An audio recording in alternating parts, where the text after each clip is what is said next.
प्रणाम।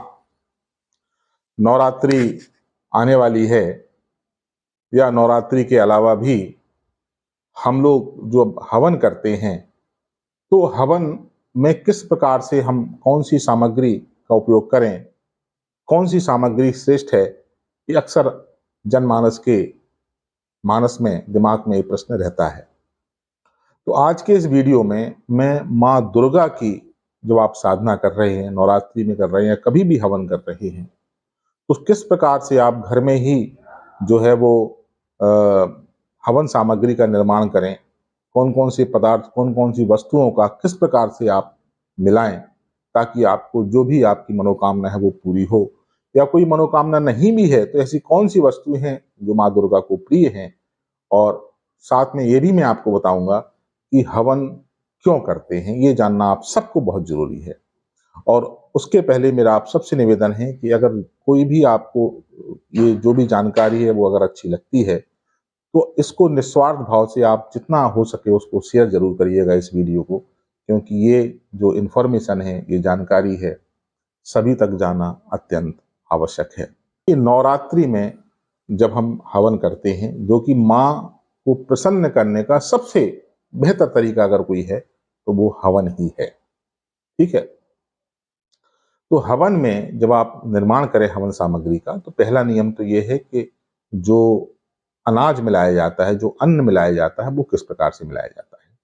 तो उसमें 3 वस्तुओं का, बेसिकली 4 वस्तुओं का प्रयोग होता है अनाज के रूप में। पहला है जौ। रेशियो के हिसाब से होना चाहिए, वो आप लोग समझ लें कि जितना आप जौ लें, और जौ के बाद जो है दूसरा है चावल और तीसरा है तिल। ये 3 चीजों का हम लोग मिश्रण करते हैं। इनका अनुपात उससे 2 गुना आप जो है वो चावल लें, अक्षत लें, जो कि टूटा हुआ ना हो और अच्छी क्वालिटी का हो। कम से कम ऐसी क्वालिटी का चावल हो जो आप स्वयं के लिए खाते हैं। ठीक है। तीसरी चीज है तिल। तो तिल जो है, काला तिल ही लोग इस्तेमाल करते हैं। मैं सफेद और काले दोनों का आपको उपयोग करना चाहिए। तो चावल का 2 गुना तिल। मतलब कहने का ये है कि आप यदि 100 ग्राम जौ लेते हैं तो 200 ग्राम चावल लें, और फिर 200 ग्राम सफेद तिल और 200 ग्राम काले तिल। तो दोनों प्रकार के तिल आ जाएंगे और चावल से दोगुने हो जाएंगे। इसी रेशियो में आप कोई भी आप क्वांटिटी बना रहे हैं तो आप इन चीजों का आप प्रयोग कर सकते हैं। ठीक है ना। इसके अलावा आपको 2 चीजें मीठे की, एक शहद और दूसरा गुड़। चीनी का, शक्कर का उपयोग आपको नहीं करना चाहिए, क्योंकि उसमें केमिकल होता है, और माँ के किसी भी हवन में आप किसी भी केमिकल वाली वस्तु का अगर यदि प्रयोग करेंगे तो आपको रिजल्ट ठीक नहीं मिलेगा, उल्टा हो सकता है। ये ध्यान रखिएगा। तो जो गुड़ मिलता है, बिना केमिकल वाला जो गुड़ मिलता है, खासतौर से मार्केट में बिना मसाले वाला, उसको आप पीस करके, है ना, उसको बारीक करके मिला सकते हैं। इसके अलावा 9 देवियों की हम लोग साधना करते हैं नवरात्रि में, और इन देवियों की अलग अलग जड़ी बूटी हैं, हर्ब्स हैं, औषधियां हैं, उनका भी प्रयोग आपको इसमें करना चाहिए। वो कौन कौन सी हैं? पहली हमारी देवी कौन सी है? शैलपुत्री। तो शैलपुत्री जी की लिए जो हम लोग प्रयोग करते हैं वो है शिलाजीत। अब ये शिलाजीत जो है बड़ा महंगा आता है। ये कोई 2000 से 6000 रुपए किलो आता है। तो ज्यादा मात्रा नहीं चाहिए आपको, 10 ग्राम 20 ग्राम से भी काम हो जाएगा। इसका प्रयोग कैसे करना है कि हवन सामग्री मान लीजिए आप ज्यादा बना रहे हैं और शिलाजीत हमारे पास कम है, हर आहुति में वो शिलाजीत कैसे पहुंचे, तो वो मैं आपको बता दे रहा हूं। जो मैं करता हूं वो आप लोग कर सकते हैं। जब आप हवन सामग्री बनाएंगे तो गाय के देसी घी का प्रयोग करेंगे। घी का हम लोग प्रयोग करते हैं। उस घी को जब आप पिघला के डालेंगे तो पिघलाते समय वो शिलाजीत उसमें डाल दीजिए, जो हवन सामग्री बना रहे हैं, और वो घुल जाएगी शिलाजीत उस घी में। और उसके बाद सारी सामग्री में आप मिला देंगे तो थोड़ा बहुत अंश हर आहुति में शिलाजीत का आपको पहुंच जाएगा। मैं ऐसे काम करता हूं, आप लोग भी इसी प्रकार से कर सकते हैं। नवरात्रि की दूसरी देवी है नवदुर्गा की ब्रह्मचारिणी देवी।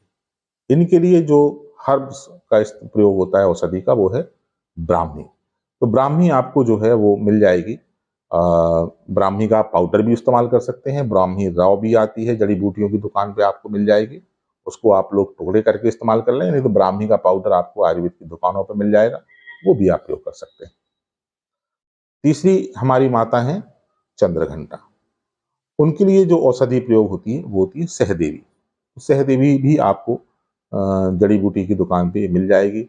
उसको आप घर पे भी थोड़ा बहुत लेकर के मिक्सी में पीस करके उसको आप अपनी हवन सामग्री में प्रयोग कर सकते हैं। चौथी हमारी जो देवी हैं वो है कुष्मांडा।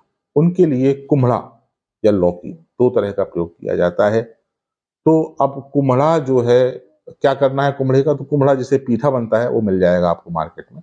उसको आप छोटे छोटे टुकड़े कर करके उसको सुखा लें और उसके बाद हवन सामग्री में उसको मिक्स कर दें। हमारी पांचवी जो देवी हैं वो है माँ स्कंद माता। उनके लिए आपको जो प्रयोग करना है वो है आमी हल्दी।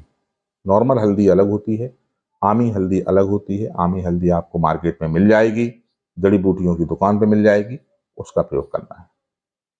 हमारी जो छठवीं माँ है वो है कात्यायनी, जिनके लिए हमको बहाड़ बहाड़ करके आता है, आपको वो भी मार्केट में मिल जाएगी, वो औषधि का आपको प्रयोग करना चाहिए। और फिर है हमारी माँ कालरात्रि। माँ कालरात्रि के लिए आप लोग नीम गिलोय जो है वो उस औषधि का हम लोगों को प्रयोग करना है। माँ महागौरी के लिए दारू हल्दी। दारू हल्दी, हल्दी सामान अलग होती है, दारू हल्दी अलग होती है, वो दारू हल्दी आप लोगों को प्रयोग करनी है। और माँ सिद्धिदात्री के लिए आंवला।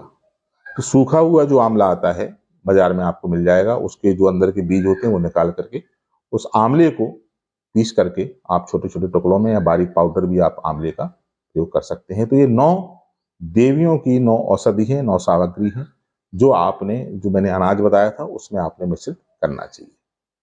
अब जो अगली चीज उसमें हम लोगों को हवन में मिश्रित करनी है, क्योंकि माँ दुर्गा जो है वो त्रिगुणात्म स्वरूप है, तो महाकाली, महालक्ष्मी, महासरस्वती, इन तीनों के भी जो तत्व हैं वो भी हमको सामग्री में मिश्रित करना चाहिए। तो पहली चीज है माँ महाकाली। इनके लिए आप लोग 3 वस्तुओं का प्रयोग करें, थोड़ा थोड़ा मिलाएं उसमें अपनी हवन सामग्री में। एक राई यानी कि पीली सरसों, दूसरा लौंग और तीसरी काली मिर्च। तीनों ही आपकी नवरात्रि के हवन सामग्री में होनी चाहिए। माँ महासरस्वती के लिए ब्राह्मी आप पहले से मिला चुके हैं। आप शंख पुष्पी का पाउडर मिल जाएगा या शंख पुष्पी हर्ष मिल जाएगी, उसका आप प्रयोग कर सकते हैं। माँ महालक्ष्मी के लिए आपने गुड़ मिलाया था, आप थोड़ा सा शहद का प्रयोग करें। इसके अलावा कमलगट्टा, इसके अलावा 2-3 सुगंधित जो औषधियाँ आती हैं, जड़ी बूटियाँ आती हैं, उनका प्रयोग आपको करना है। उसमें से पहला है जटामासी और दूसरी है सुगंध बाला, जिसको बालछड़ी बोलते हैं, तगर बाला भी बोलते हैं, और सुगंध कोकला भी आप लोग प्रयोग कर सकते हैं, बच का भी प्रयोग कर सकते हैं। लेकिन एक बात ध्यान रखिएगा, मेरे जो संज्ञान में है, जितनी भी जड़ी बूटियां सुगंधित हैं, ये सब का तेल पहले निकाल लिया जाता है, उसके बाद मार्केट में ये आती हैं, जो आप लोगों को सुलभ होती है। तो आप जब किसी भी दुकान पे लेने के लिए जाएं तो उसको बोलें कि भैया हमको ना जो है तेल वाली चाहिए, बिन तेल निकली हुई जड़ी बूटी नहीं चाहिए, वो आपको महंगी आएगी। जैसे कि तगरबाला करीब 700-800 रुपए किलो आती है, वो तेल निकली हुई होती है। जब आप बोलें कि नहीं हमें तेल वाली चाहिए, तो वो 1400, 1500, 1600, 1800 रुपए किलो हो जाएगी, क्वालिटी के ऊपर डिपेंड करती है। कम डालिए, लेकिन आपको शुद्ध डालना है, और तेल वाला ही, ऐसी कोई चीज नहीं डालना है इसका तेल निकला हुआ है, ठीक है ना। तो ये माँ महालक्ष्मी के लिए है। आप नागर मोथा, बेलगिरी के साथ साथ में 2 चीजें और हैं। एक है लाल चंदन, असली लाल चंदन का, लाल चंदन मतलब लकड़ी वाला लाल चंदन, वो मिट्टी वाला लाल चंदन है, लकड़ी वाला लाल चंदन। और यदि संभव हो सके मिल जाए, मिलना मुश्किल है, मेरे पास तो उपलब्ध है लेकिन मैं आप लोगों को भेज नहीं पाऊंगा, सफेद चंदन का बुरादा और लाल चंदन का बुरादा, ये यदि संभव हो तो थोड़ा थोड़ा ये भी प्रयोग करें।